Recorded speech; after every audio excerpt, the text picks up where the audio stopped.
আসসালামু আলাইকুম রহমতুল্লাহ। সুপ্রিয় বন্ধুরা, আশা করছি আপনারা সবাই ভালো আছেন। তো যাই হোক, আমি একটু মর্মাহত। স্কুল থেকে আসার পথে 4টার হয়তো বা 10-15 মিনিট আগেই আসলে বাইক অ্যাক্সিডেন্ট করছি আমি। তো যাই হোক, যে কারণে ভিডিওটি করা আসলে আপনাদেরকে সতর্ক করার জন্য আসলে আমি ভিডিওটি করতেছি। কারণ আমরা যারা বাইক চালাই তাদেরকে অবশ্যই সতর্ক থাকতে হবে। আমার একটু অসতর্কতার কারণে আসলে আমার আজকে অ্যাক্সিডেন্টটি ঘটেছে। তো আমি রাস্তার বাঁ সাইড দিয়ে আসতেছিলাম, আর ডান সাইডে একটি কুকুর এবং একটি ছাগল ঝগড়া করতেছিল, অর্থাৎ কুকুরটি ছাগলটিকে দাবত দিচ্ছিল। তো আমি দূর থেকে দেখতেছিলাম বিষয়টি। তা ওরা ডান সাইডে ঝগড়া করতেছিল, আমি বাঁ সাইড দিয়ে যাচ্ছিলাম। তা ওরা ছিল ডান সাইডে। তা ওদের ঝগড়ার এক পর্যায়ে আমি তো আসতেছি আমার বাইক নিয়ে, ঝগড়ার এক পর্যায়ে দেখতেছি যে ছাগলটা কেন জানি মাঝ পথেই, মানে মাঝ মিডল সেন্টারে এসে থেমে গেছে ছাগলটি। তো আমি ভাবতেছি হয়তো বা যে আমি আসলে ছাগলটিকে অতিক্রম করে যেতে পারবো, এই ভেবে আমি গাড়িটি চালাচ্ছি।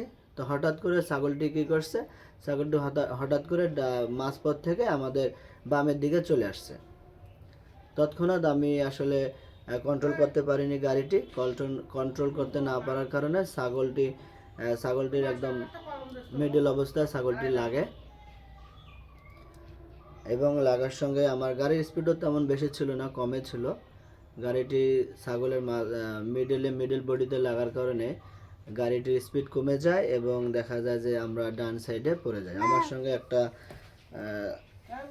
10-12 বয়সী একটা বাচ্চাও ছিল। তো যাই হোক, আমরা দুজনে ডান সাইডে পড়ে গেছিলাম।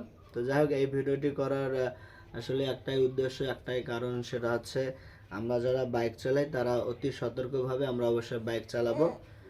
বিশেষ করে গরু, ছাগল, কুকুর এগুলো যখন আমরা রাস্তায় দেখবো অবশ্যই আমরা ব্রেক স্লো করার চেষ্টা করব, যাতে আমরা আমাদের জীবনটাকে বাঁচাতে পারি। দেখা গেল যে আমার গাড়িটি একটু স্লো হওয়ার কারণে, স্পিডটা কম থাকার কারণে আমার কিন্তু হালকা আঘাত লেগেছিল। আচ্ছা বাবা, একটু চুপ করো।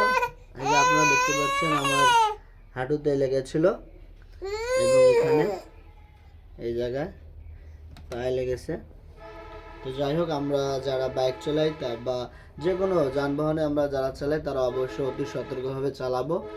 আমাদের প্রাণী যেগুলো আছে, গরু, ছাগল, কুকুর, এগুলো যদি রাস্তায় দেখে অবশ্যই আমরা স্লো গতিতে যাব, যতই ব্যস্ততা থাকুক না কেন।